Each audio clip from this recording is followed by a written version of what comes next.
இந்த ஒரு தீவுல ஆண்களே இருக்க மாட்டாங்க. அங்க இருக்க பெண்கள் ஒரு ஓலியோட்டம் மூலமா குழந்தைய பெத்துக்கிறாங்க. சோ அது மட்டும் இல்லாம ஆண்கள் எல்லாருமே அழிவை தருவாங்க சொல்லி நினைச்சிட்டு இருக்காங்க. ஒரு நாள் அந்த தீவுல மாஸ்டர் சாங்கும் அவங்க ஆள்களும் தெரியாம வந்து மாட்டிக்கிறாங்க. அந்த தீவுல இருந்தவங்க இவங்களை கொல்றதுக்காக அரெஸ்ட் பண்ணி அடைச்சி வச்சுக்கிறாங்க. அன்னைக்கு நைட்டு அவங்க தப்பிக்கிறதுக்காக ட்ரை பண்றாங்க. அதுக்கப்புறம் தான் தெரியுது அந்த தீவு ஒரு ஷீல்டால பாதுகாப்பா இருக்குது. திரும்பி வந்தவங்க அவங்க கிட்டே திரும்பி மாட்டிக்கிறாங்க. அப்ப அந்த தீவோட இளவரசிக்கு நம்ம டேங்கு மேல காதல் வந்துருது. சோ அடுத்த நாள் அவங்க கொல்ல போறப்ப இளவரசி ஃபேக்கான அம்பா மாத்தி வச்சிடுறாங்க. சோ முதல்ல ஷாவை பார்த்து அம்பு விடுறாங்க.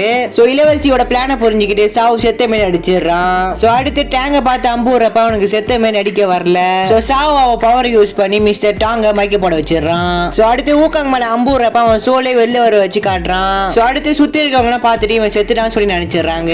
சோ அடுத்து பாஜியும் நடிக்கிறதுக்காக ரெடி ஆகுறான். பார்த்தா அவனுக்கு மட்டும் நிறைய அம்பு இருக்கிறமே ஒரு டிவைஸ் எடுத்துட்டு வராங்க.